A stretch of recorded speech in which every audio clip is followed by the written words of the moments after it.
help you? Put your hand up.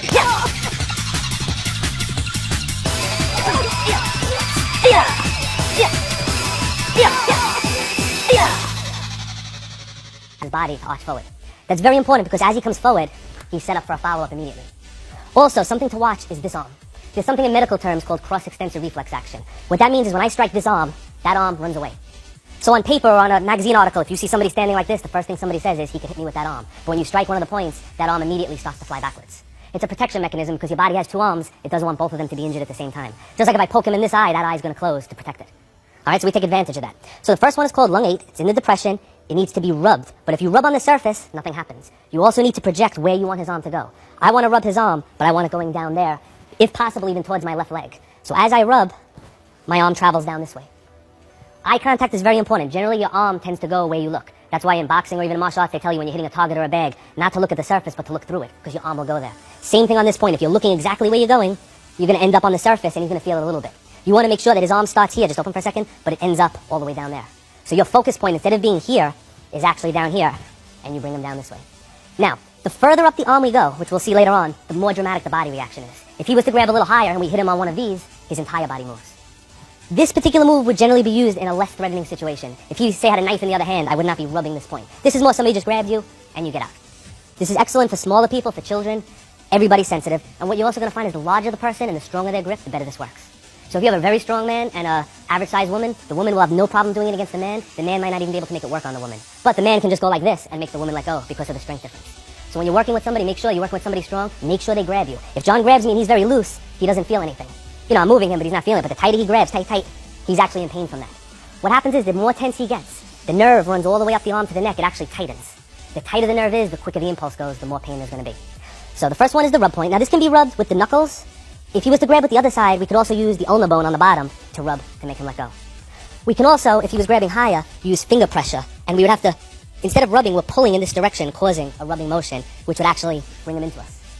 So rather than trying to use grip and pull him in, we just rub in this point, and it brings him right down, leaving this arm free to strike him or to block anything that might be coming our way. Second point we're going to use is exactly opposite to the lung point. It's called heart 6. It's a ½ inch above the wrist joint, and this is a press point. Press point means it has to be pressed or squeezed. The way we use this, the way we demonstrate it is if he makes a nice tight fist and I try to bend it, I can't. But by taking my thumb knuckle and pressing it into the point, the wrist bends and sets him up for a wrist lock. Now, nobody's going to give you that fist and allow you to do this technique. The way we use this would be as he's grabbing, maybe we want to peel his arm off and bring him into an arm bar. If he was grabbing nice and tight and I grabbed his forearm and pulled, I might not be able to get him to move. Because while his wrist remains straight, he has maximum power. If anybody tries this, if you make a tight fist and bend it, as it bends, the hand tends to open. So by bending the wrist, the hand opens, he loses all power. So what I'm going to do is with my middle finger, with this part, the pad, almost like an Indian sunburn, I'm going to grab and I'm going to rub that point, pressing it against the bone. So now as I dig in here, it brings him to this position, which was a lot easier than before with a lot less effort. Now in real situation, we wouldn't stand there and just use one arm. We would let both arms do the work. This would dig in, this would help, and we would bring him right down, allowing us to follow up on other points, or if we did it severely enough, we can bring him straight down to the ground. So we have our rub point and we have our press point. The third point we're going to cover is the hip point. Hip point is called lung 6. It's directly in the middle between the wrist and the elbow, where this muscle tries to drop down and on the inside of the bone. This point, if you rub it, he feels it a little bit because I'm digging into his bone, but if you hit it with your forearm, the arm just flies away. Now, his arm will go where I put it. If I go this way, he's going to go that way. But we always want him coming towards us. This way we can strike. Right now, I can't really reach him. He can't reach me with power. As I hit him this way, he's right here for the follow-up shots. So in a situation like this, I would have my choice of rubbing, pressing, and hitting. And that choice would be based on what martial art I do. If I did a grappling art or a jiu-jitsu art, I'd want to come for this one to get him into an armbar. If I was doing more like karate or a striking art, I'd want to come in here to hit him. And if I just wanted to release from the hold, I would just come here, possibly to step away and wait to see what he does next. Now, we spoke earlier about how the points weaken him. When I do this to him this way, he's weak for about a second. When I hit him, it's still going to amplify the effect. But if I come in and I hit the arm and it kind of goes to sleep like it does right now, I actually have up to 20 minutes to follow up with my next shot. So basically, as long as he's feeling that pain in his arm, that nerve is transmitting up. And as long as it's transmitting up from the arm, when you catch it up and meet it towards the top, you're going to have the effect amplified. So when you practice, we just use just enough to make him let go. If you do more than that, nobody's going to want to practice with you and you won't get the work in. So what you do is you do as little as possible just to make him let go. Now, you're going to come across people that you're going to hit them, and they're going to say it doesn't hurt. But while they're saying it doesn't hurt, the hand's still going to open. The purpose of these strikes is to make them release, bring their body forward, set up the nerve. Whether they feel pain or not is completely irrelevant. Any trained fighter, anybody that's a fan of boxing or full contact, I've seen many fights where a fighter gets his nose broken or breaks his hand and continues to fight because he goes through the pain. So if John grabbed me and I broke his nose right now where he's nice and calm, it would hurt him a lot and it would affect him. If he was trying to kill me or mug me, I would hit him, and if he could take the pain, he'd still come forward. The reason being is I'm giving him pain, but I'm not neurologically causing him to do anything. By striking one of these points neurologically, this hand has to open.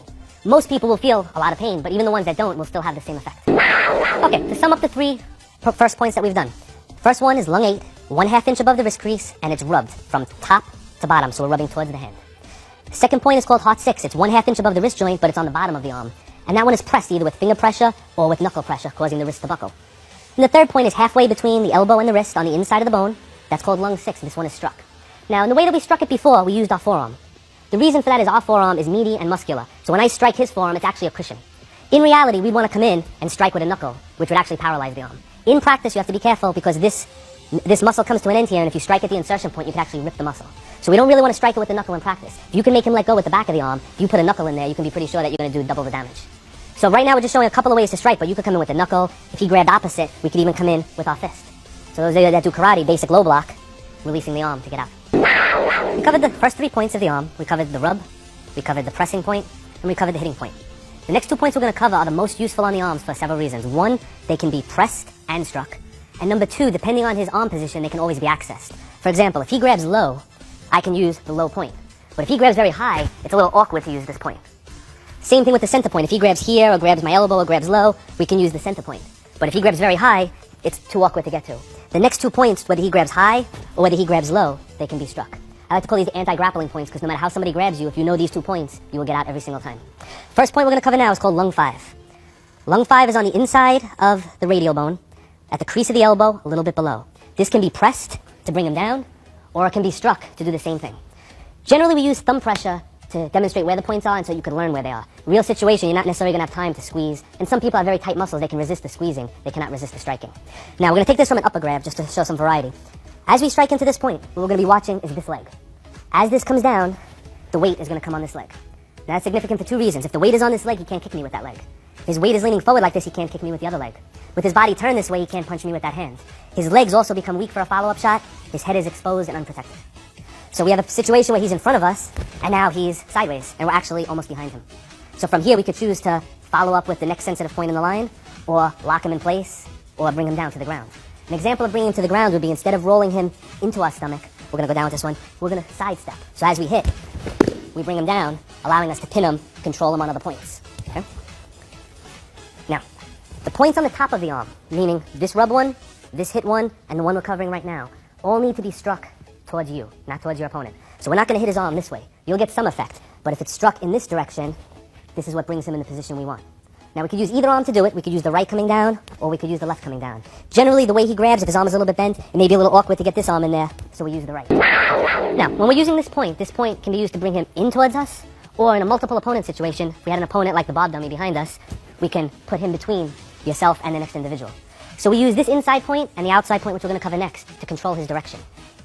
Right here, I have an opportunity to use my right hand or my left hand. If I come to this point and use the right hand, I can bring him to me, just to strike him. Or like I said, if there's more than one person, I could control his direction, maybe to put him between me and the next person, and worry about somebody else. If there's a person on this side, the next point we're going to cover, I'm going to let go for a second. When he makes a fist at the top of this bulge, we have 2 points here called large intestine 10 and 11. When it's squeezed, it causes pain, it causes the knee to buckle the same way, it causes the hand to open. Now the advantage of this point is this point puts us behind him. This point needs to be struck in towards the bone, close to the joint, and it turns him for us this way. So now if we had an opponent this way, we would strike it and bring him that way. So both points serve similar functions. It's just a matter of which direction we're going to use and which hand we use. Generally, this point will be struck with the right hand to set him up with a technique such as a high block. And this point will be struck with the left to set up the back of his body going this way. Okay, next point we're going to be working up the arm as we've been going. So now we're going to pass the elbow joint.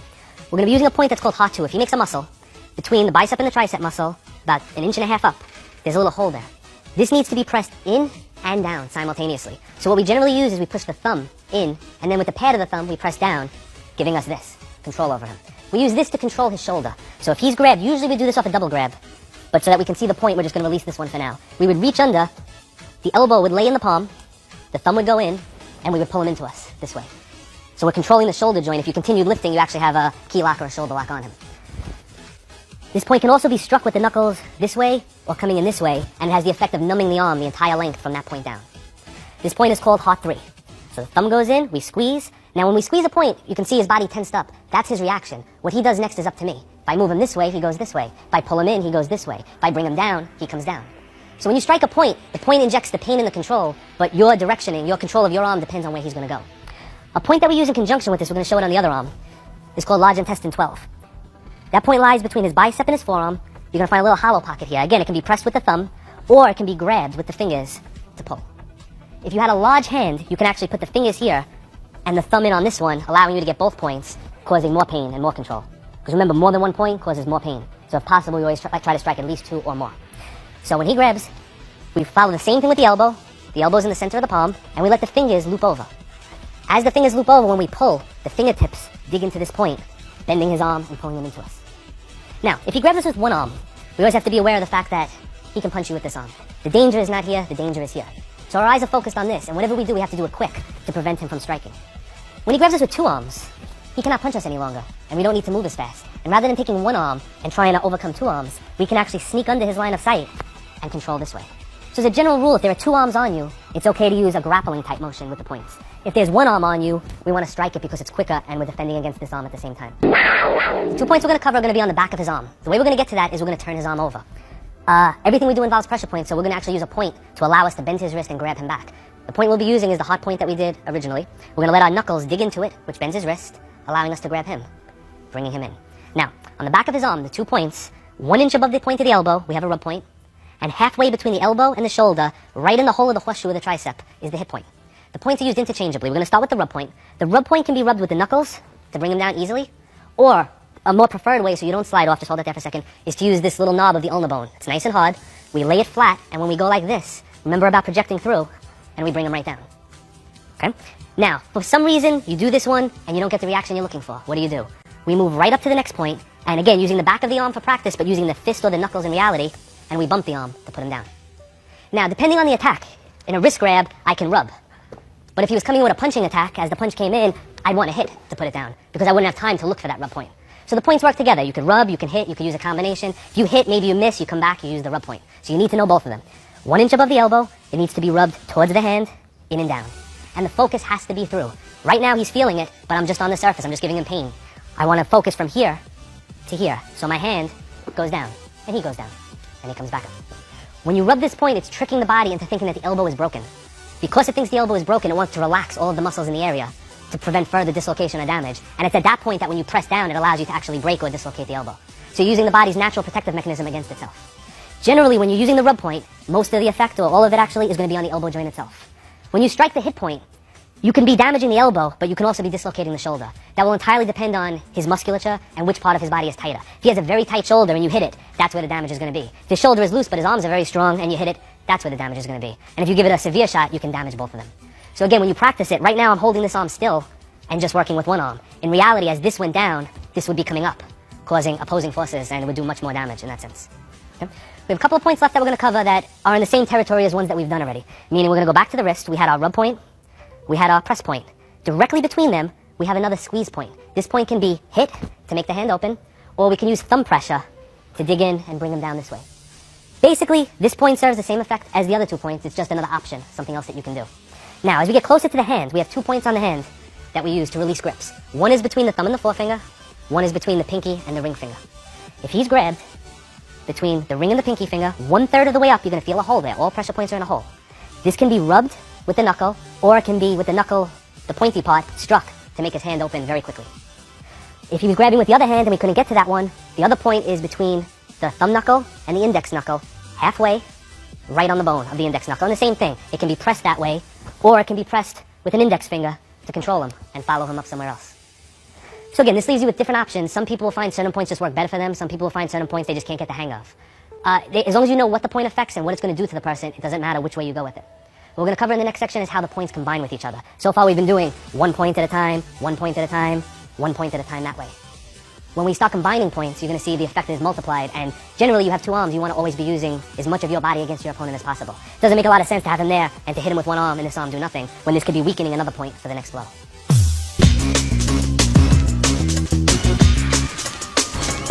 Okay, we're going to work on some combination of points and how they actually work together.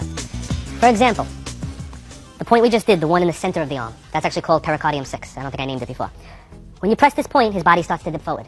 But let's say this was the best effort I can get, and maybe this isn't enough, I want to add more pain. At the same time that I press this one, we're going to add this one and bring him down very easily. So now instead of using strength and using force, we're just adding more spots that we hit. The more spots that you hit, the less force that you need. When we grab him, we don't want to just grab with a regular grip. This will give us control, but we're not activating any pressure points right now. If we use what we call the eagle claw grip, we draw the fingers back, and this thumb knuckle automatically catches into this point, this way. And these three fingers, the index, the middle, and the ring finger, catch into this groove here, guaranteeing that you're going to get that lung point. So now, grabbing this way is different, you can see, than doing this, because I'm curling. I let the fingers dig into the groove, this is here, and I squeeze. Now, right now I'm squeezing and I'm not controlling him. To control him, I arc the wrist and pull the pinky towards me. This way. Now, the reason for such an effect is I'm actually on 2 points instead of just being on 1. So now, anytime he grabs me, I automatically start my combinations with 2 points. If he decides to punch with the other arm, now I have 3 points, and I can follow up somewhere else. But if he doesn't, when I come to my next point, he's coming in. Whether it's the lung point or the heart point on the inside, we lock here and we squeeze here, and he comes in. Much easier with a lot less effort. Now, real situation again, we don't always squeeze. He grabs, maybe I'm going to strike the 2 points simultaneously, bringing him in, and for the follow-up. So if I want to speed things up instead of squeezing, we just hit 2 spots. Or we hit 2 spots this way, and we bring them that way to follow up. The final point we're going to cover on the arms has one specific use, and it's called the lower forearm disarm point. Whether an opponent's holding a knife, a gun, or a stick, we want to use this point to make him release it, and there are a couple of reasons for that. If his knife is coming in, and we strike one of the other points, as it comes forward, the knife may end up actually falling on me. The point that we're going to use is opposite the upper hip point, so it's inside this bone on the bottom. Whether you're on the outside or whether you're on the inside, what you're going to pay attention to is the direction that the weapon falls, which is towards him. Now, there's another thing that this one does. When we strike the bottom of the arm, the wrist is going to bend and weaken. When the wrist bends, what did we learn from before? The hand opens. The hand opens when we're using a handgun, the trigger cannot be pulled. Alright, this is a rubber gun, but if you had a real working model and you struck one of the upper points, he would release the gun, but before he released it, his finger would twitch and he would pull the trigger. So if I was here and I hit him, he would let go, but maybe he would shoot somebody that we wouldn't want to get shot. So the same thing we're going to apply by coming underneath. It just makes the wrist open, the gun drops. There's no chance of the trigger being pulled. So again, halfway between here and here, the muscle comes in, inside the bone. And striking area should be your radial bone, this bone on the top. So we're just going to do it slow, shooting up this way. If you're on the outside, you're coming slightly in because it's on the inside. If you're on the inside, you're going to turn it a little bit and come from underneath. And as you do it, the wrist is going to be forced forward, which makes sure that the weapon goes that way.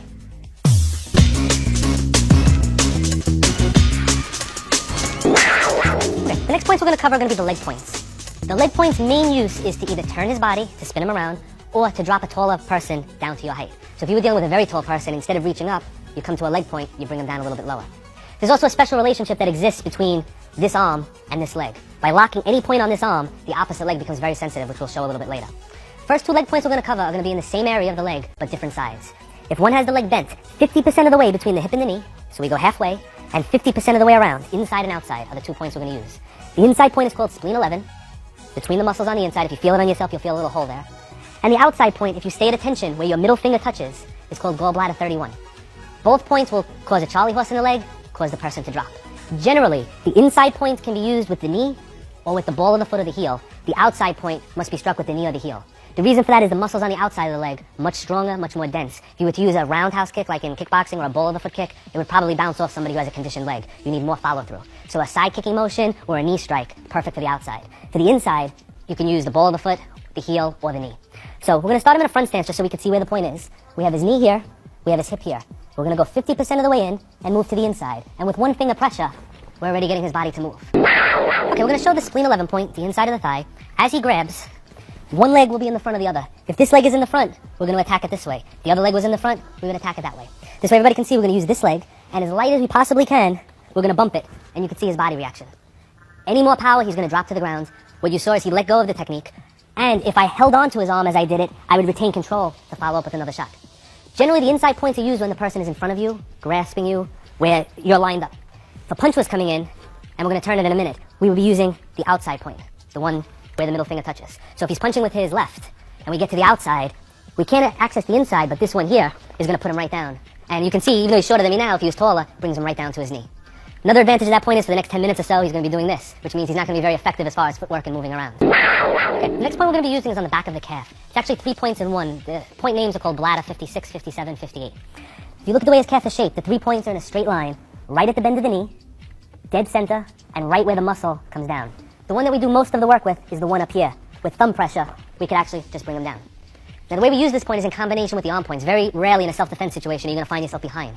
But if he was facing me, and he grabbed, and we brought him in close using one of the other points, now I'm behind him enough to put him down on that calf point.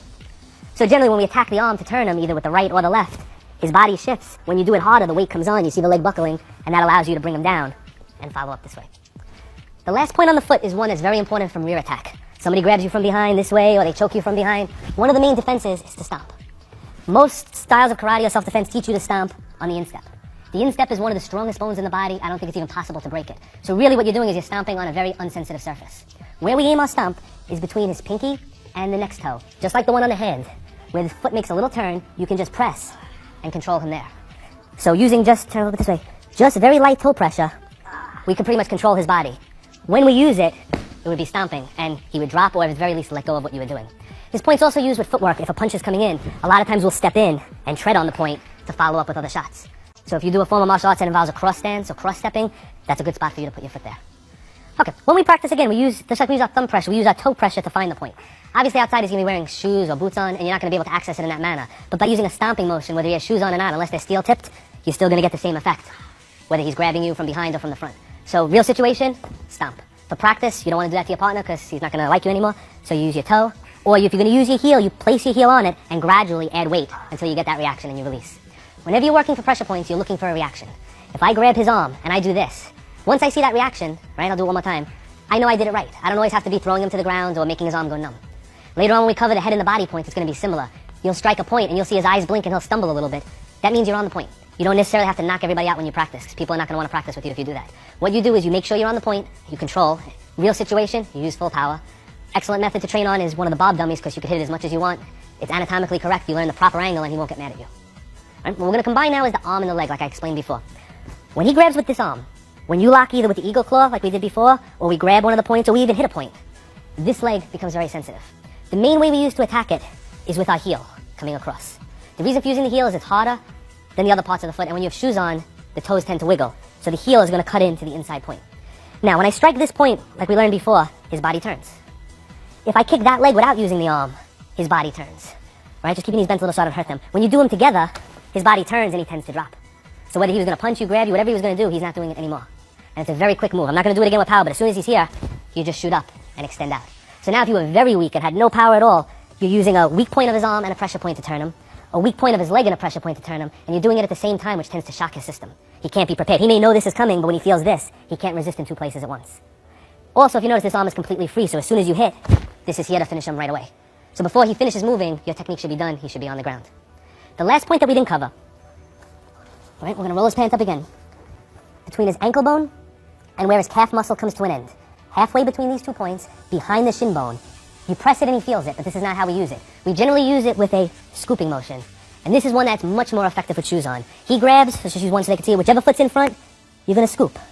And it makes his leg do that, which very nicely, we'll do it slow, once he moves it, very nicely sets him up for the other side and brings him down to size again.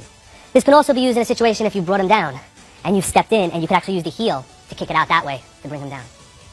Again, when you're using the shoe, the hard edge of the shoe is your striking point. When you're not using the shoe, you want to use the heel area and just let it kick in. It's very little quicker than if his leg is here and you move that way. It's a very fast move. So he's grabbing, he's looking at you, you're watching this arm, you come here, he thinks about that, you go somewhere else. Generally in a fight, person's going to be looking at your eyes, looking at your shoulders, looking at your arms. If you try to throw a nice high kick, it's going to look good, but he's going to see your whole body react. When you throw one of these kicks, your upper body doesn't move at all. So if he's looking at you, he's not going to see it, he's just going to feel it, and you're going to follow up there. So when his mind shifts down there, number one, you're weakening his system, you're weakening the other points, but number two, you're shifting his focus to his legs, and then you're going to come back up.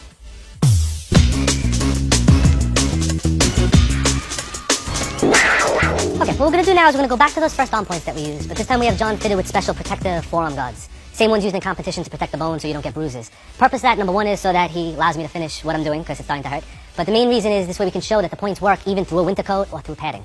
An example would be the hit point that we use. Now it's going to be hard for you to see, but everybody remembers it's the one halfway. With practice, you will know that it's halfway and you won't have to roll the sleeve up, and that's where the training comes in. I've done that, so I'm just going to show you. He lets go. Right, he grabs on the other side, we catch it from another angle, same thing. He lets go. And remember, I'm still using the soft part. Now that he has this, I can put the knuckles in, and it works even better. What we're going to have him do is grab different spots. Basically, there's only so many ways somebody can grab you. They could grab your arm, your elbow, your shoulder, They could do it on the other side. They could double grab. They can choke you. That pretty much covers most of the grabs. All of those grabs, most of the time, are going to start with an arm point and then follow up with a head, neck, or body point, or maybe even a leg point. So as he grabs, he's just going to grab at random. We're going to use different points to get out. Doesn't matter which one we use. And you're going to see you just get a good reaction. Two arms, we can either focus on one or we can focus on both of them to set him up for the next point. Now, keep in mind, even with the pads, I'm not hitting very hard, and he has padding. Without the padding, the reaction would be much more severe. So a general principle to try and follow is when he grabs you and you have an arm, strike the arm point. Instead of trying to travel all the way up here, which he expects, strike an arm point. You disrupt his balance, you disrupt his thinking, you set him up for the next shot. If you strike an arm point and then he punches you, you're here to finish him off. You know this punch is coming, so you keep your eyes on that arm. You know when you strike this arm, that this arm is done at least for a few seconds. The only thing that's going to get you is that one. Just be prepared for it as you come in. And when you strike it for real and you're here, he's not coming up with that arm. This is going to be there first. So general rule, start with the arm points, work your way in through the body. As we go through the next series of videos, you're going to be learning more about the head and the neck points and the torso points. You're also going to be learning certain self-defense techniques. You're going to see the common thread is we generally look to go for the arm first, then either to the torso or the head or neck. Leg points tend to come in depending on his balance. Like we said before, if we bring him down and his knee bends or I see an opening, the leg point is there. If I don't use the leg point. The primary thing to learn to be good at pressure point fighting is learning the arm points. Right now we're covering stand-up, and we're not even covering punching or kicking yet, which we will get to. When we start adding punches, let's say he throws a hook in, we're striking arm points to set up the next blow. We're doing ground fighting, and he's choking us. We're using an arm point to either set him up for a strike or a follow-up block. So if you're very good at the arm points, you'll be very good at pressure point fighting. If you're always looking for the head or neck points, number one, they're not going to be as sensitive as they should be because they're not going to be set up properly. And number two, you're attacking what he expects you to attack. He expects the punches and the hits to come to this region. When he does something to you and you go somewhere else, it sends a shock through him where mentally, you're not just physically defeating him, mentally, you're making him not know what's happening. If somebody attacks you in the street, generally it's not the first time they've done it. They have experience, and through experience, they know what's going to happen. They know they're going to punch, you're going to put your hands up, you're going to get hit, you're going to fall down. Anything that's done to change that order is going to mentally pause your opponent. So you're freezing him mentally. And while he's in that little indecision in his mind, that's your opportunity to follow up with your strikes.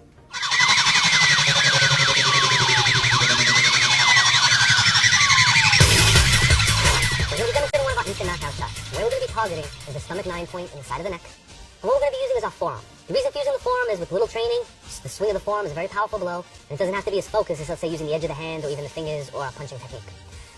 With this motion, this could come after blocking a punch, this could come off of a grabbing. For his safety, we're just going to demonstrate it off him grabbing. This way, we minimize the motion and nobody gets injured. So we're going to have John grab nice and tight. We're going to focus on this point. We're going to use the forearm, and we're going to bring him right down. Once we maintain grappling position, both arms are in position to strike him. So rather than bringing him to the ground with a throw, we're actually going to do a knockout technique involving the area around the temple, which are some points that we haven't really covered. We're going to slap. We have the temple, the corner of the eye, and the bridge of the eyebrow, which forms a nice big circle that's just going to get slapped. And on the other side, we're going to use the rich hand to strike all bladder 20. From grappling position, as we're searching for a move, this hand is free to strike here. This hand is free to strike here. So what we're going to do is we're going to lock up, we're going to bring him down, and we're going to show the basic knockout, and he's going to drop. Okay, the last point on the shoulder region is exactly at the apex of the trapezius muscle. So basically we divide his neck and his shoulder in half this way, and we divide it in half this way. And this is where we're going. And we can actually press it and get some effect. Because this is a big muscle, the muscle actually protects it and the point lies underneath it. So generally we want to strike it inward this way, or using our forearm. If he was coming forward like to shoot to do the takedown, we would actually use our forearms on this point to stop him. Because of the angle, we may not knock him out, but what we'll do is stop his motion, which will allow us to set up something else. What we're going to do is just show this point the effect of it. We're going to have him throw a punch, we're going to block it, and we're just going to put some downward pressure. And the thing to watch for is his legs. Watch where his legs go. So as he comes in, we come down, and we drop him down. Okay, as previously explained, the more pressure points you hit, the more damage that you do. So if he were to grab me in a real situation, I would be using one of the arm points, one of the body points, or one of the leg points before I came to the jaw point. What that would do is it would make it actually weaker. But what I want to actually just show you is how, with no setup at all, this one point becomes very sensitive. So as he grabs, we're just going to come from this position. I'm going to go slow so that I don't injure him. We're going to come up in the up and out direction. I'm going to have him bite down real tight so he doesn't hurt his teeth. All right, so we're going to look straight. He's grabbing. We're not going to use a setup. We're going to come in, and it's going to bring him down. We sit him up. We have a special revival that we use to wake him back up a little.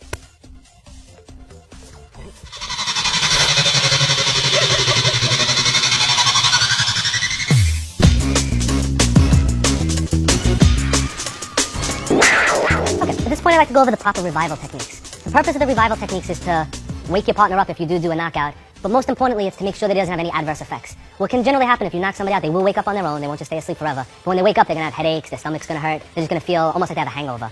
With the proper revival, you're restoring energy, basically that you took away with the strike, and you eliminate that effect. The first type of revival is what we call arm revival. Basically, any of the arm points that we strike. When you strike it, what we're going to do is we're going to actually stop energy to that point. So we hit it, the arm goes to sleep. Now, he's feeling a pulsing right now. That hurts. The way we wake it up is we hit the exact same point with an open palm with approximately half the power with a slap. And then we massage the area. And we repeat that. Slap and massage it. And after you do that, he should have full use of his hand again. So the arm revival is basically simple. Whatever you hit it again. But you hit it with half the force, and instead of hitting it with a focused area, we hit it with a flat palm, and we just massage the area. Flat palm, massage the area. And that'll bring your partner's arm back. This way when you're training, you hit those points, you can practice it more than once. As far as the head, the neck, the body, you do a technique like we did, we strike, he falls down. Alright, he'll tend to just be laying down basically. The first thing we want to do is we want to sit him up. So we grab him by the head. Okay, now if he's really out, he won't fold his own legs, so you're going to fold his legs. We want to keep our knee in the base of his spine. We want to keep our hand on his head. Now if we struck him on this side, we want to revive on this side. If we struck him on this side, we revive on this side. Where we're going to be reviving is right next to the spinal cord.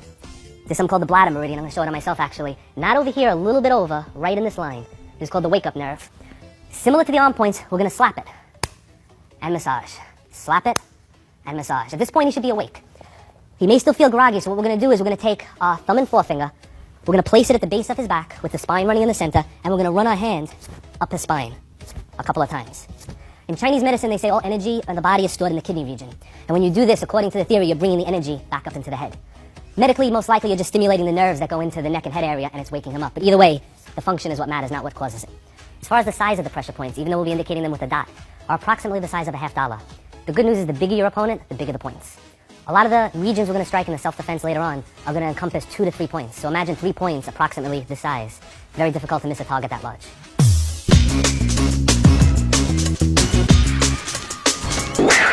Let's go with the ball. We're going to start with the first point. First point we're going to use where the lip and the jaw come together. It's called the mental nerve. Right in the corner of the jaw, there's a little hole there.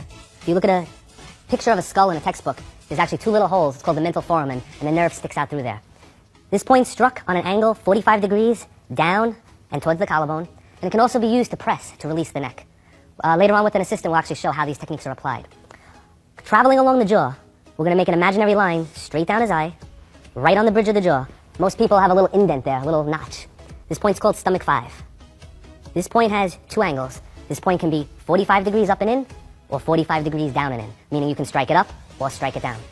There's a very common target in boxing. Usually they target the hook punch there. The problem with that is the hook punch, if you'll notice, is coming 90 degrees in, which is actually an incorrect angle. So sometimes it drops down or sometimes it comes up and they get a good effect. But for maximum benefit, it has to come in a downward angle or an upward angle.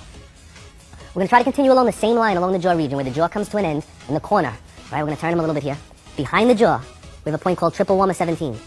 This is one of the most important points of the head and neck. The reason for this is this can be struck in an angle 45 degrees back towards the jaw. But when it comes to grappling, which we'll explore later, this point is very important because it's used with fingertip pressure to turn the person's head, setting them up for other techniques. So along the jaw region, we have the mental nerve, the stomach 5 point, the triple warmer 17 point. Now, as we go a little bit higher, right underneath the cheekbone, we have a point called small intestine 18. This point can be struck in and up towards the center of his head. It can also be pressed with fingertip pressure. And again, in a grappling situation, this point becomes very important. If we focus him in the center, in his upper lip region, right over here, we have a point that's actually a rub point. It's the only rub point on the head. When this point is rubbed, the person will be forced away from you. Let's say in a tight encounter, somebody's grabbed you, we rub it, forces him back, and it tends to set up the other points in the head region. And the last 3 points we're going to cover is a cluster of points called the gallbladder cluster. The gallbladder cluster is 3 points above the eye. The first one's directly in line with the pupil, 1 inch above the eyebrow. The second point in the cluster is directly above that point in the hairline. And the third point is directly parallel to that point and 45 degrees to the first one in the hairline as well. In order to strike all 3 of these points, a palm strike must be used to try to catch all 3 of them. Generally, you get 2 of them. You try for 3, you get 2. If you get all 3 at once, the person goes right down. If you only get 2 of them, you usually get a level 1 or 2, which we discussed earlier, where the person either falls or they're just stunned and their arms drop. Okay, at this time I'm going to introduce my assistant, John. John's going to help me demonstrate the proper angle and direction and some of the striking weapons that you could use to make these points effective. First one we're going to cover was the mental nerve in the corner. First application we're going to use is to twist the neck. So let's say he's grabbed you or he's locked onto you. It really doesn't matter what the attack is for now. We're going to use our thumb and we're going to press down at a 45-degree angle. If I was to grab his head and turn it and he resisted, nothing would happen. But when I press on that point, which we're going to turn him a little bit more, and press down, it allows the neck to be spun. This, combined with grabbing the hair or just holding the opposite side, can make a nice neck takedown, but could also turn him to set up one of the other points. So imagine a situation where he was coming forward and he was grappling and struggling, and you just turn his head. You stop his motion right there. He can't go forward anymore if his head is looking that way. As far as striking applications for this point, one of the best weapons that we use is this part of the palm. So if you look at your palm carefully, it's actually divided into 2 parts, the part where the thumb is and the part where the pinky finger comes down. And there's a little bone here. What we want to try to do is focus that bone in this motion. And we focus it to this point, in and down. in a dropping motion. So again, this can be off of, he could be punching you could be blocking and dropping down on it, or you could just be coming up to the point this way, be striking an arm point first, coming down on the point. But this point is struck down and at an angle towards his opposite shoulder. So if we're using his side here, it comes this way. If we're using the other side, it's going to be coming in that direction. The next point we're going to go after is the one adjacent to it, the stomach 5 point in the corner of the jaw. This point has an up and a down direction. This point can be struck down with the palm, just like the other one, but it can also be struck in an upward movement. The general guideline is if your opponent is taller than you, you want to strike in an upward motion. If your opponent is shorter than you, you want to strike in a downward motion. The main reason for that is if he was a lot shorter, it wouldn't make sense for me to go down to come up when I can just drop down. And if he was a lot taller, it wouldn't make sense to reach past the point to come down on it. So it's a matter of convenience and the shortest distance between 2 points. The stomach 5 point, when struck up and in, you actually want to aim towards his opposite eye. So the angle is this way and back. One of the features of striking this point and a lot of the points in the face and neck region is he's going to be forced to take a step backwards. Generally, anything above his solar plexus when struck forces him to take a step back. Anything below his solar plexus forces him to come forward. So when you're setting up your combination of techniques, when you strike this point, you're pretty much guaranteed that the arms are going to be away from you. Because once he takes that step back, he cannot reach you any longer. Then he actually moves out of hand range into kicking range. And that's where the leg points will come back into it. All right, we're going to continue along. So we've done the mental nerve, we've done stomach 5. We're going to do triple warmer 17, the point behind the jaw, right here. This point, no matter what position you're in, fingertip pressure is going to turn his head and control him. As long as my fingers are here, he's in a lot of pain. I'm going to show it on the other side the same way. All it is a direction back to front, like you're pulling on his jaw. You pull and press. Now, this point can also be struck, let's say a punch was coming in with that hand, if we blocked, using the fist. Using the pinky knuckle and the hammer fist, striking again in that 45-degree back to front direction. And in the rare instances where you get him dropping down a little bit, it can be struck with a punching motion, because again, you're maintaining that 45-degree angle back to front. So let's say you had him in an arm bar, you could shoot right in with the knuckles into that point. So we have triple warmer 17 back there. We're going to shift from the side, we're going to go towards the front. We have the small intestine 18 points. They lay just under the cheekbone. If you squeezed his cheeks and pressed, you'd be on them. These can be squeezed as in a grappling situation. If he grabbed, we could just use it to control him. Or they can be struck with what we call an inverted punch, meaning not an uppercut, but a straight punch using this part of the knuckles. So struck this way, underneath that way. So a situation might arise where his palms were on you, we covered his arms, and you strike in this way. What you're going to notice is this motion tilts his head back and sets up his neck points, which we're going to cover later for future strikes. Everything we do in pressure points is to set up the next shot. Most of the time, again, we're going to start with the arm points first, or the leg points, work our way into the head and the neck region. The head and neck is the most sensitive, so that's generally the finishing points. Everything goes well, you hit this point, he should drop. But if he doesn't, he's set up for follow-up shots, even the one under the jaw that we did before. Right? The next set of points we're going to cover are the gallbladder clusters. That's 1, 2, 3 points. The only real way to access all 3 of them is to use a slapping palm motion. So we're not going to use a palm heel, we would only hit one of them. We want to slap. And the idea is, as he's here, we take our hand, we have to contact 1, 2, 3 at the same time to get a stunning effect. And even with the light force, you can see his eyes closed, he starts to stagger. The advantage in this point is in a boxing situation, if his hands are up and he's covering his jaw and he's leaning forward a little bit, that may be the only thing that you have access to. So if somebody's protecting their jaw and their neck, even this part is covered, all you have is their forehead. Maybe with gloves on, they think that you can't hurt them, but slapping into that region is going to cause either a level 1 or a level 2 knockout. As you hit them, the arms will tend to drop, exposing other points. The last point in the head region we're going to cover is the one on the upper lip. This point is not struck, this point is rubbed. If he's grabbed you, or even if it's a closer situation, like a woman, he's grabbing you tight, we rub in and down, and it releases him right off of you. It requires no strength, but it requires an up and down rubbing motion, very similar to the arm and the back of the arm point previously covered. So we come in with our knuckles, and we rub. We'll do it a little bit slower, and you'll notice that as you do it, the head tilts back, allowing us to come in to the stomach 5 points, which if this didn't drop him quick enough, this one would put him down. Okay, we're going to use the bob dummy. What we're going to do is we're going to show some of the strikes at a little bit of a faster pace.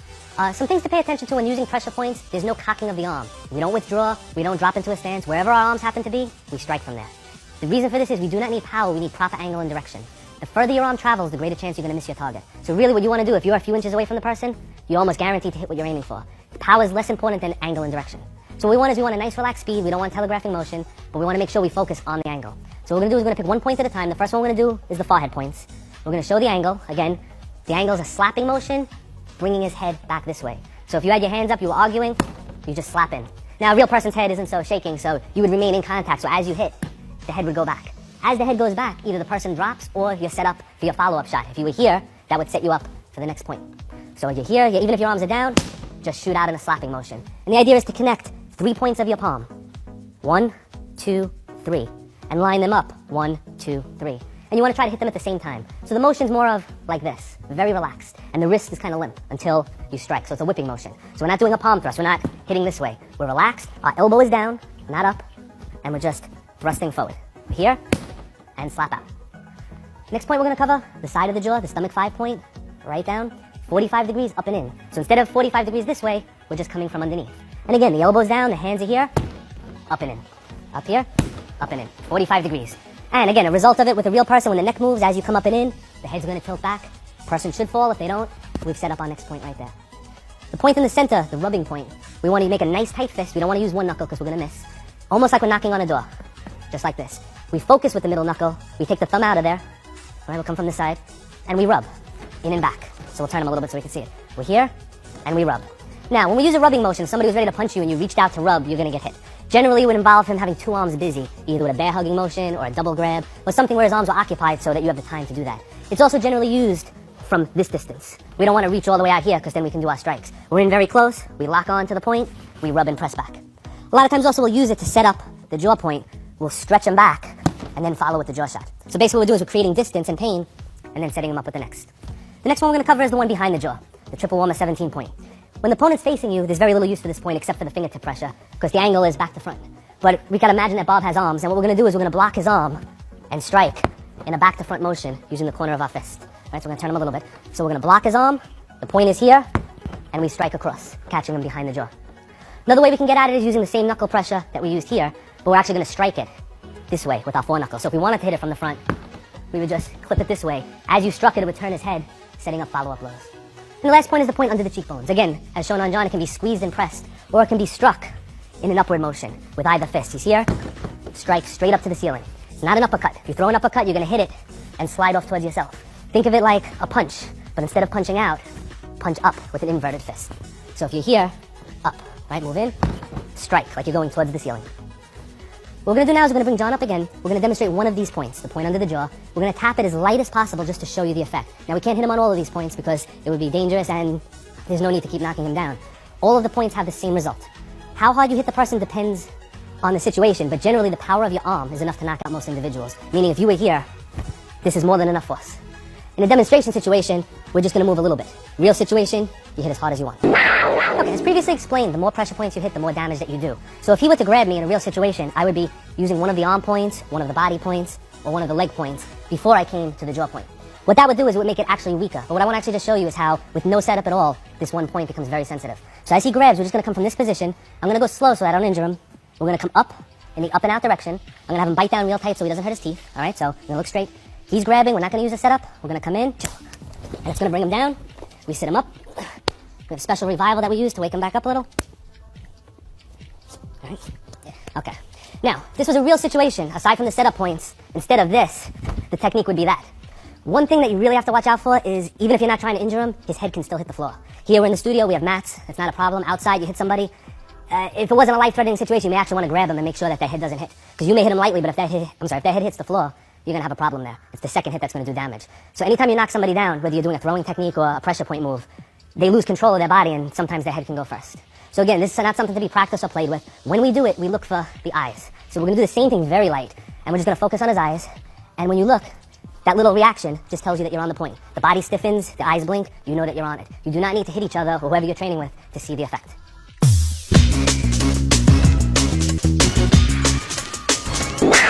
We're going to continue with the neck region. The neck is your primary target. Every single nerve in your body has to pass from your brain, through your neck, to, let's say, your heart, your lungs, your liver, to all the functions of your body. So the neck pretty much encompasses everything. Doesn't matter whether you're on the front of the neck, the side of the neck, or the rear of the neck. So any position you find yourself in a self-defense or fight situation, you'll be facing one direction where the neck is vulnerable. Extra care needs to be taken when striking the neck because as you strike the neck, not only are there nerves, but there's arteries and veins and other structures that they're a little bit more delicate. So when we strike the neck, we use even less force and we use more care when working with our partner. We're going to go back over to Bob and we're going to mark out the points. And as before, we're going to bring John in and show you different techniques that you can use on these points. First point on Bob we're going to do is called conception vessel 22. It's the pit of the neck, the little hole between the top of the chest and the bottom of the windpipe. So we're going to mark it off here first.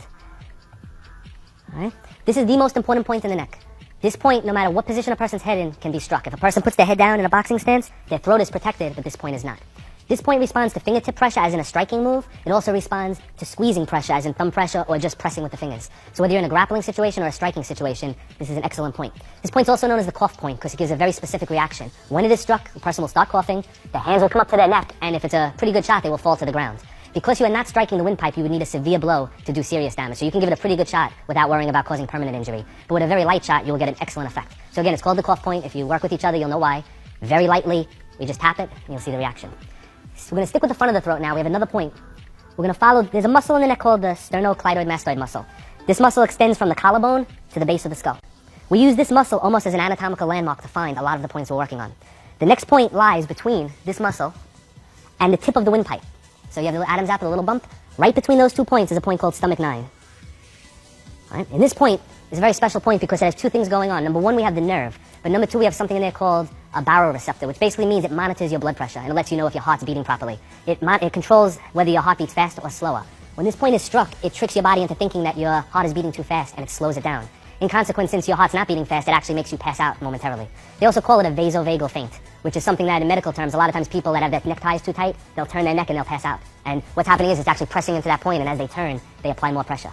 This is a very easy point to cause a knockout, but it's a little bit on the dangerous side. So when you practice, we tend to use blunted weapons, meaning the edge of the hand or the forearm. We wouldn't want to go in with our fingers as we can do permanent injury in that region. All right, so we have the pit of the neck, we have lateral to the Adam's apple. Now we're going to go up a little further, very close to where the triple warmer 17 point was, but on the underside of the jaw. We have a point called small intestine 17.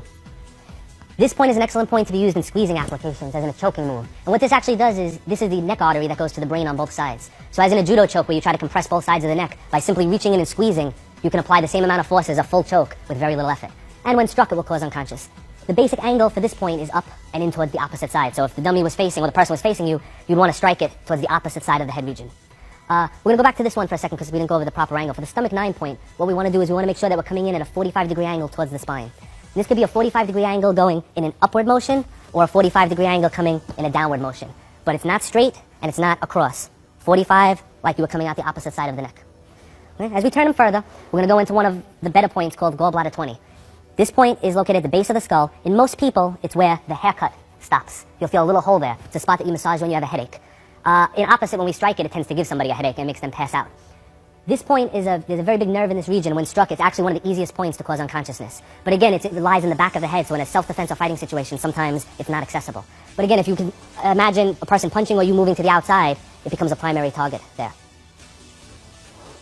Okay, now, so far what we covered was the neck region. We're going to go into a little bit of the shoulder, like where the neck and the chest combine. Along the collarbone is another anatomical landmark that we look for because we use this to find our points. We have 2 points that actually work together. We have a point called stomach 12, which is in this big depression between the trapezius muscle and the collarbone. And we have stomach 11, which is on the opposite side of the throat point. So on that muscle, where this muscle comes down, right over here. So what we actually have is 1, 2, 3 points in a straight line. And most people aren't as big as Bob, and they're actually closer to each other on a real person. So if one was to go in with fingertip pressure, you would certainly activate one or more of the 3. So again, we have a situation where you don't have to be exactly accurate. You don't have to look for just 1 point. You just have to find where the collarbone is, and this one is activated with fingertip pressure only. We don't strike this one. Fingers go in, we press it, it tends to buckle the legs or bring the person to the ground. The last point in this region is actually on the top of this big muscle. Right at the apex, the highest point, dead center. It's going to be a little hard to see, so we're just going to tilt them a little bit. Right over here. It's called gallbladder 21. This point is actually a branch of this nerve up here. Being that it's further away from the neck and it has a big muscle to support it, it requires more force. But when this point is struck, the person goes down to the ground. Mostly we use this point in a grappling situation. If the opponent was coming in to shoot at you, we use our forearms to actually strike into these points to stop his motion and then go into another technique. If we had our choice as far as striking, there's really no reason to go for this point because the other points in the area are much more sensitive. But if he was in a forward position and he couldn't access those, these points become very important. Some people you can actually just squeeze this point and drop them. But if somebody's very developed up there, it requires a forearm or a fist striking down. And it's on a slight angle in and towards the chest, coming down this way. Okay, we're going to be bringing John back in again, and what we're going to do is go over the points we just covered on the neck and shoulder region, explain different ways to activate them, this way you get a better understanding of their use. First one we're going to cover is the pit of the throat, conception vessel 22. This point in a grappling situation can be pressed to control distance, and with severe force we can actually bring him to the ground. We're not going to do that to him though. The main use of this point is with a fingertip strike. Now it's a little bit different than a karate fingertip strike. We're not going to be shooting in this way. It's almost like a poking motion. So if I use his chest as an example, all we're going to do is this. Now, the advantage of this motion is if I bring my hand here and he brings his hands up to block, and I try to touch his chest, if I do it slow, he can slap it down. So as I come in, he's going to move as quick as he can, I'm going to move as quick as I can. He has no chance of blocking it. That's how fast this move is. So this means if his hands were down and my hands were down, and he made any aggressive motion forward, it would be very easy to go into that point. It's an excellent setup point. It's excellent because it's a straight line to the target. It's excellent because it requires very little force. And there's another thing, the way we activate it, our hand tends to come on a 45-degree angle. In a fight situation, his vision will tend to focus forward towards my shoulder or face area. If he's looking straight at me, he doesn't even see this until it gets there. So if I was coming up this way, he sees it, maybe he can block. If we're in close and I shoot up this way, it's below what we call his line of sight. If he was grabbing me, he certainly wouldn't see it because his own arms would be obstructing his vision. So this target's in the center. It's a main target because it's a straight target, meaning we don't have to reach around, we don't have to make a circular motion, we just shoot it in a straight line. Right? So again, fingertip pressure using a strike, or we can use the thumb or the fingers to press to bring him down. Next point we're going to do is the stomach 9 point, lateral to the Adam's apple, between this muscle and the cartilage. The first application we're going to use is off of some type of an attack. We're going to actually take our thumb, place it in there, and very slowly we're going to squeeze, and we can bring him down with it. Again, when squeezing the neck region, exercise extreme care. You do it very slowly. Generally, all you need to see is that look, and then legs start to buckle. The main use for this point is this is one of our instant knockout blows, which anybody should be able to effect a knockout using this region. This one is struck mainly with the edge of the hand and the forearm. Main reason for that is if he turns his neck, if I line my pinky up with his ear, my hand fits perfectly into this region. So it's almost like this point was made for my hand.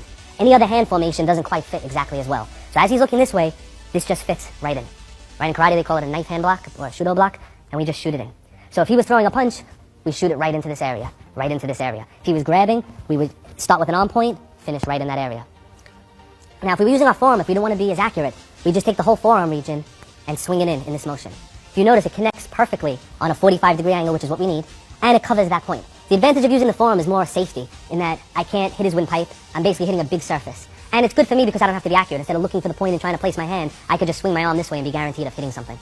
So forearm blow is excellent, or if a little more training, edge of the hand blow fits into that point. And we can use thumb pressure with one or both thumbs to bring him down to the ground. Remember, 2 points are always better than one. If you squeeze one and he starts to go, if you squeeze two at the same time, he would drop with even more pain. The next point we're going to cover is called small intestine 17. If you remember, it's at the bottom of the jaw where the neck, that same muscle, the sternocleidomastoid muscle, and the jawbone, there's a little hollow pocket there. And it basically lies right in this region. There's a V that is formed here. Now this can also be struck with the edge of the hand, either a back arm blow or an inward blow. This becomes a very good technique when his body is tilted. If we brought him down first, this actually is very exposed to finish him off in this region here. What we also use this for is a choking technique. If he was coming in with a punch, we can squeeze both of these, we bring him to the ground, and instantly you see his eyes close and he starts to pass out from it. And what we're doing is obstructing the arteries on both sides of the neck at the same time. So again, we have a squeezing application, and we have striking application into the same area. Alright, the last point we're going to cover on the neck region is the gallbladder 20 point, right in the back. And again, if you look at that muscle again, remember it connects all the way up here. It's right behind the muscle, below the skull at the base.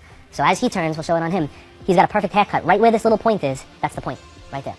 Now, if you're facing him, it wouldn't make a lot of sense to pass all of these other points to go for this one. But imagine a situation where if he grabbed and punched, and your arm was here already.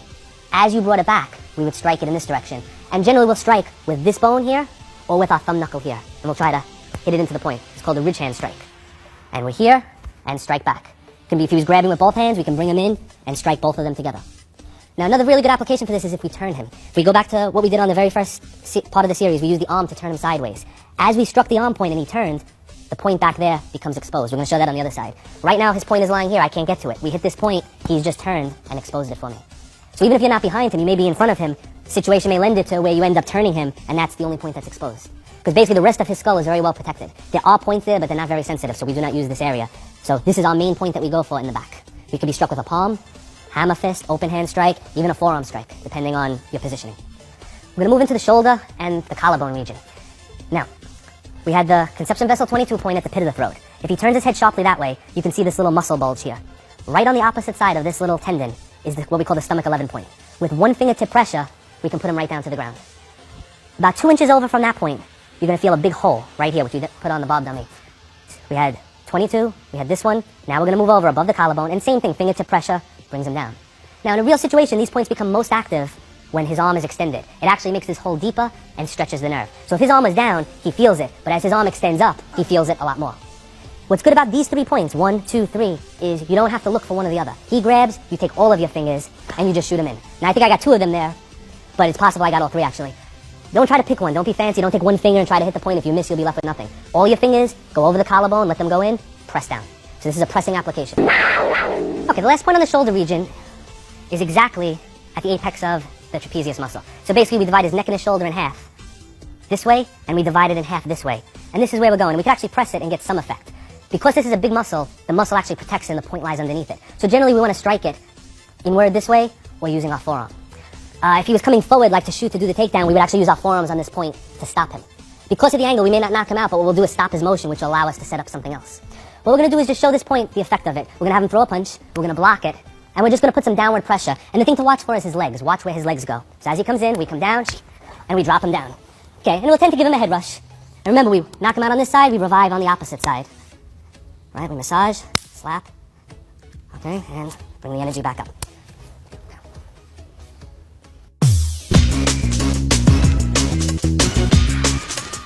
Okay, we're going to continue with the points of the torso. As far as pressure point and self-defense training in general, the torso points are the least important. The reason is the following. As far as actually trying to injure somebody, the torso region is actually the most dangerous because all of the vital organs are there. But it also contains the most amount of muscle and in some people the most amount of fat. All of the points and the nerves lie beneath the tissue between the muscle and the fat. So if somebody has a very big stomach or very strong muscles in that area, you have to penetrate whatever they have, whether it's muscle or fat, to get to the point you're going after. That's why points of the head and the neck are best, because no matter how big somebody is, their jaw is still unprotected. What we try to focus on are the points that even in people that are muscular or have a lot of body weight are still effective. One area is the rib area. No matter how big their stomach gets, their rib still has very little tissue covering it. Between each rib, there's a pressure point. Right below the line of the chest, in a straight line with the nipple, we have 3 points in a row that we're going to cover. The reason we do all 3 of them is because we don't try to pick one, we strike all 3 of them at once. It would be very difficult to pick one rib.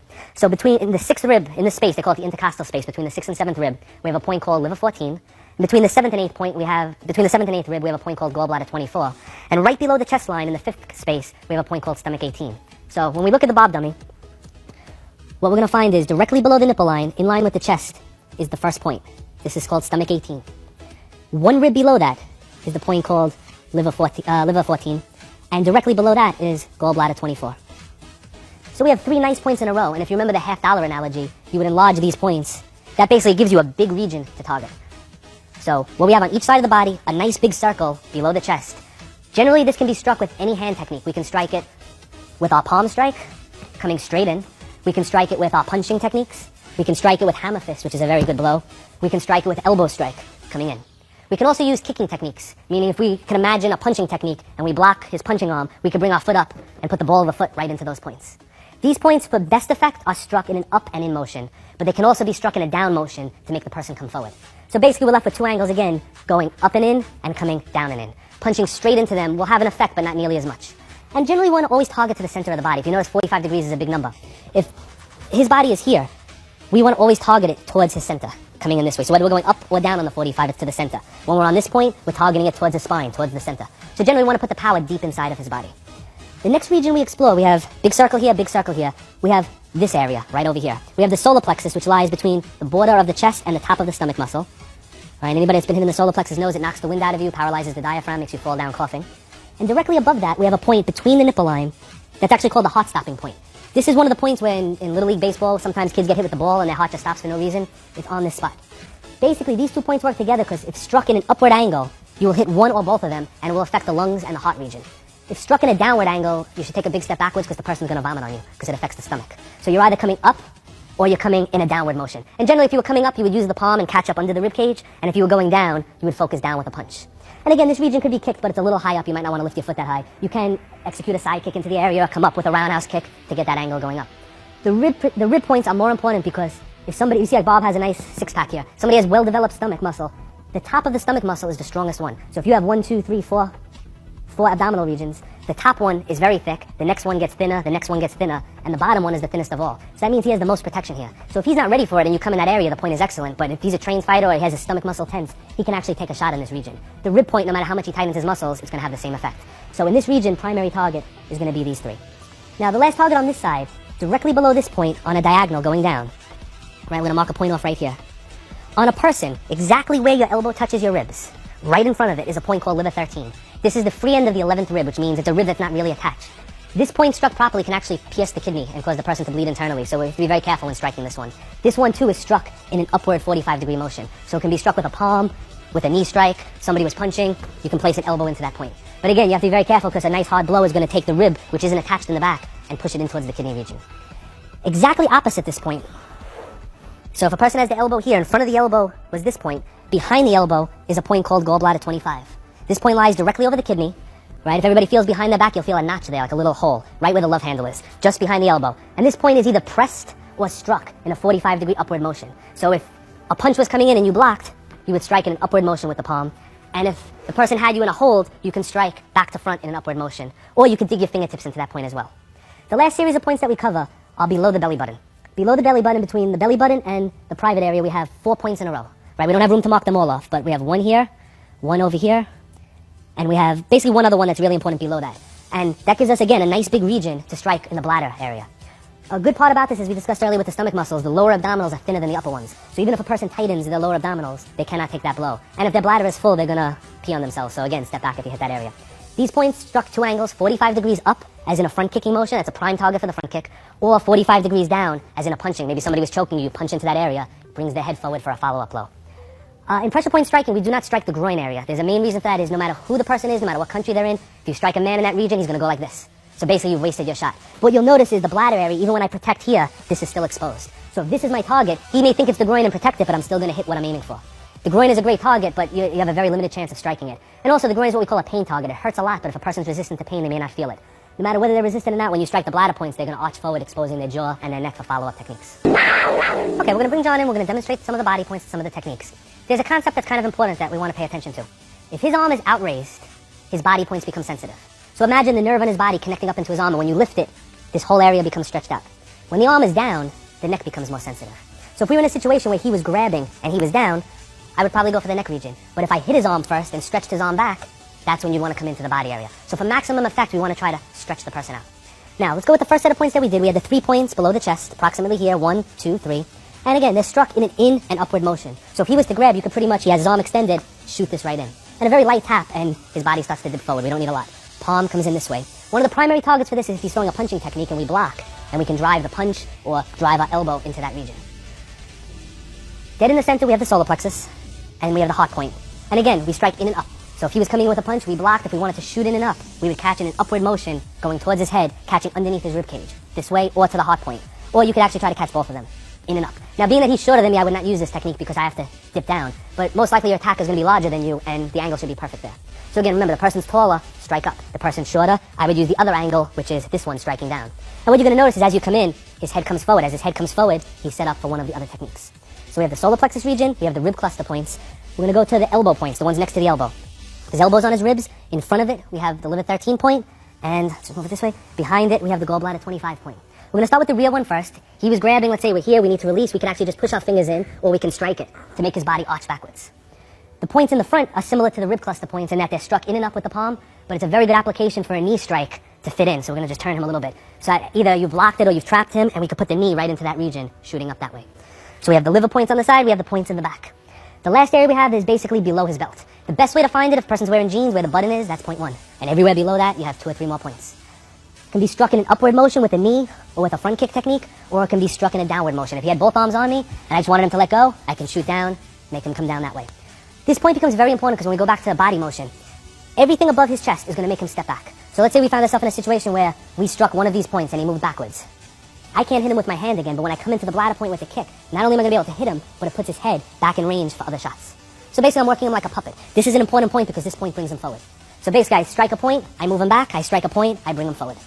Or if he was throwing a punch, let's say I wanted to get that point behind the jaw really good, maybe I would slap into that area. As he goes down, that sets my angle for the point behind the jaw.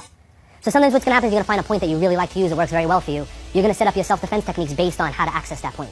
And one way to get behind them is to step to the outside, bring them forward. Now you have the point behind the jaw, you have the point behind the head that you can follow up with.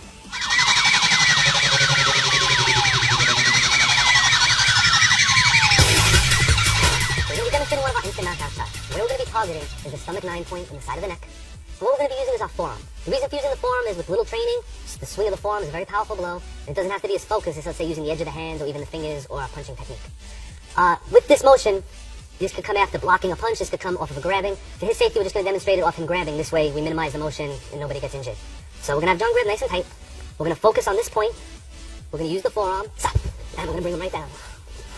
Alright, once we maintain grappling position, both arms are in position to strike him.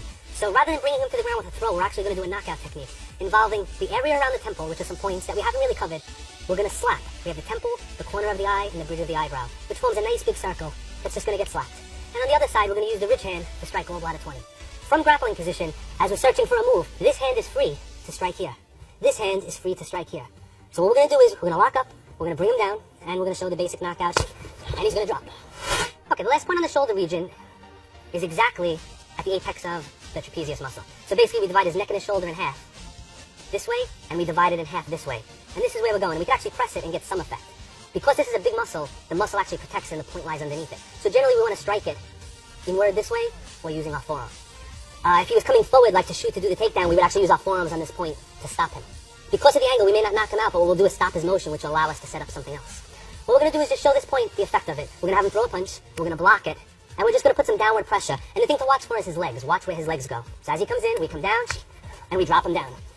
Okay, as previously explained, the more pressure points you hit, the more damage that you do. So if he were to grab me in a real situation, I would be using one of the arm points, one of the body points, or one of the leg points before I came to the jaw point.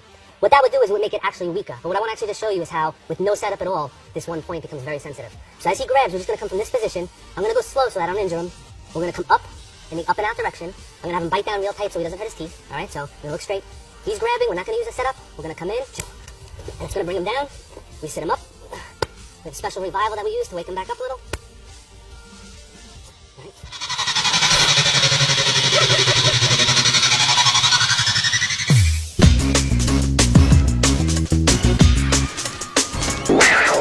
At this point, I like to go over the proper revival techniques. The purpose of the revival techniques is to wake your partner up if you do a knockout, but most importantly, it's to make sure that it doesn't have any adverse effects. What can generally happen if you knock somebody out, they will wake up on their own, they won't just stay asleep forever, but when they wake up, they're going to have headaches, their stomach's going to hurt, they're just going to feel almost like they have a hangover.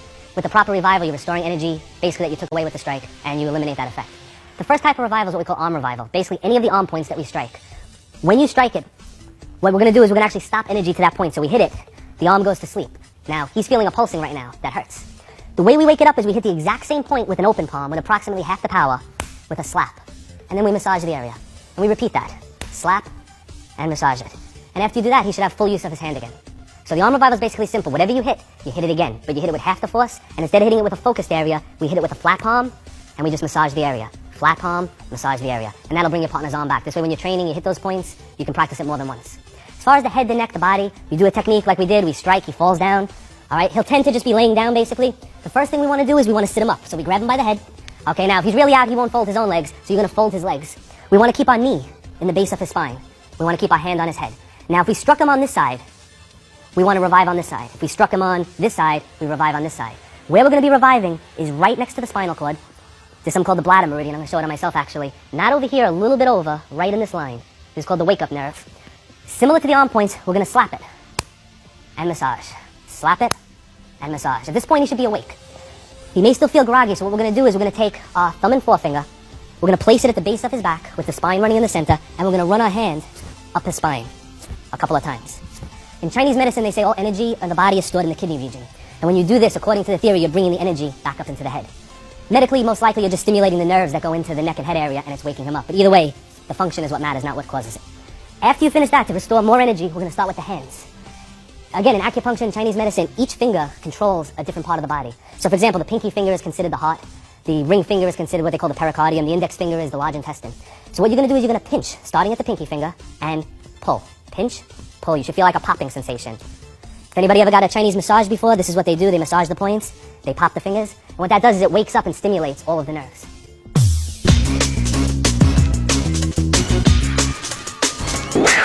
We have John in padding today. Basically this way, as we hit the points, it starts to hurt a little bit. We want to also show a little bit more contact than we've been showing on the demonstration tapes.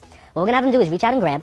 Now, you can just look off 1 second. First point we're going to use is what we call the mid-forearm point, or the lung 6 point, which is halfway between the wrist and the elbow, on the inside of the radius, right over here. Okay? So as he grabs, now, the first thing we're going to watch for is this arm. If he throws a punch, we're blocking the punch, of course. So basically, as soon as he steps up to grab, your eyes are on that arm. If he punches, we're going to block it and continue with our technique. Now, when we block the punch, we're going to be targeting the lung 5 point inside here. So as he grabs and punches, we're going to be hitting our first point already. This is numbed his arm, set up the next move. What we're going to do is we're going to take it from the point of view that he's not punching right now, and just know that when you practice, sometimes have your partner punch you, and you block it out. We're going to go back to our first point, the lung 6 point. Your partner's going to grab. We are not going to move our feet. All we're going to do is rotate our hip in. We're going to keep our arm bent, and we're going to bump the arm. So that's our first release. Now, if this was a friendly situation where somebody just grabbed you, you wanted to get out, you release, and that's more than enough. If it's a situation where you're in an alley somewhere and you feel that there's further danger, we're going to continue with the combination. So once we release, notice what's happening. We're hitting the arm's going backwards, and we're basically stretching out this area. So this is where we're going to come next. Part of the reason we're going low first also is this arm is down already. And instead of passing all these targets to go up high, we're going to keep his mind and his body occupied by striking the rib cluster, which on the Bob dummy we can see it a little bit better, the 3 points in this region.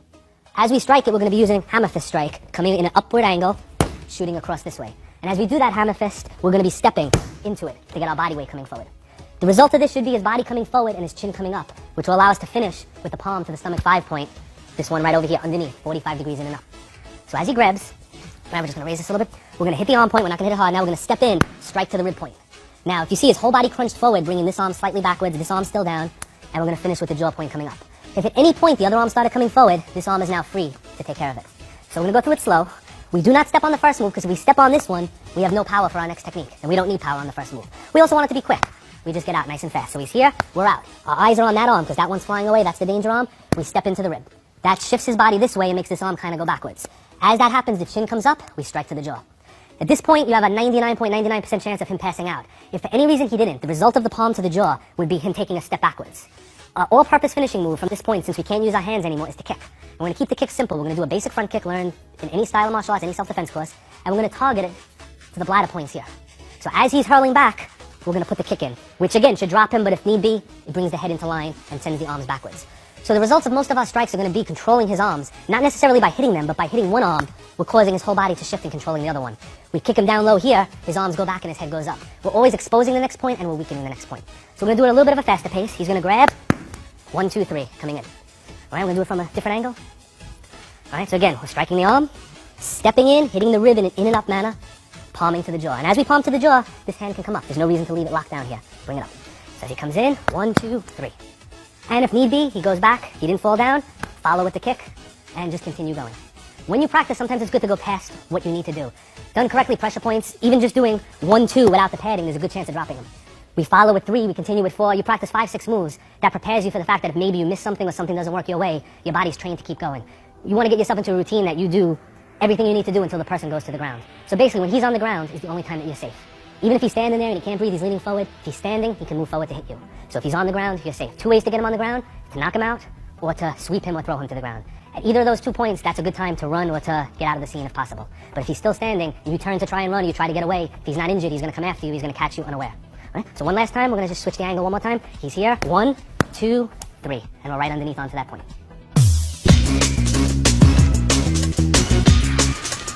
When it comes to lower arm grabbing, really we only have 3 variations. He can grab me on the same side, which we just covered, or he can reach across and grab. Now, in practice, he's facing me this way, and this seems kind of like a funny way to grab. But imagine a situation where I was walking, and he just captured my arm this way.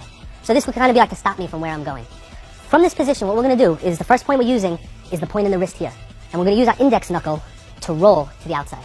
So I'm going to show it on the other hand so we can see the wrist bend. He grabs nice and tight. If I just try to lift his arm, he can resist, but when I cut this in, it makes his wrist bend, and it allows me to control his arm. So basically, he grabs me, and I grab him.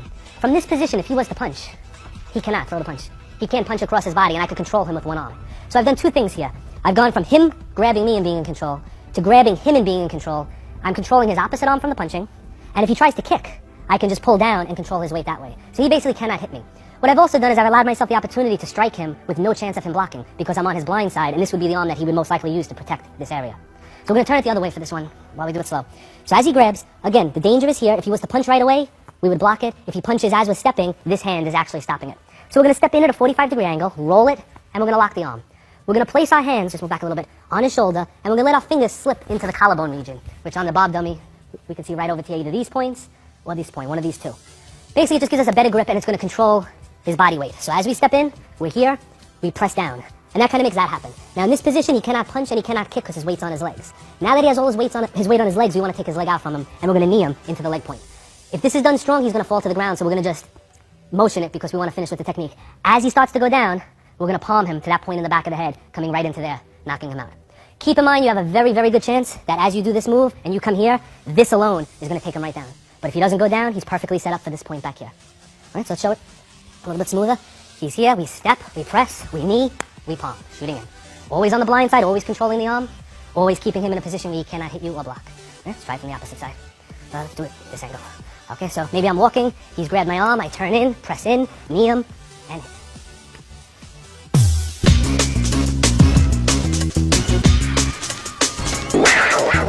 Okay, we're going to proceed up the arm. We've done wrist grab, we've done opposite wrist grab. And again, that can be from the wrist to the elbow. Now we're going to work from the elbow to the shoulder region. So he could be just placing his hand on you, he could be grabbing your lapel, whatever. So as he comes in with the grab, we want to control him. The best way to control him and study the situation is to eagle claw the wrist points, which we covered in the first episode. We want to be on this point, and we squeeze it. From here, if he decides to pull his arm away, pull real hard. He can move my body, but he can't pull his arm away. So basically, I've attached him to me. What I've done here is I've eliminated this as a striking weapon. Now, most likely, if I grab him and start to hurt him here, he's going to punch me with the other hand. And that's why this hand is going to be right here to chop him into the lung 5 point that we covered earlier. So as I grab him here, if he punches, I'm going to chop him. If he doesn't punch, I'm going to continue to the same point on this arm, the same lung 5 point, and I'm going to take a small step backwards. What's going to happen here is the cross extensor reflex action is going to kick in, making this arm fly backwards. I'm going to turn him sideways, put the weight on this leg, and expose his neck, just like that. He cannot kick me.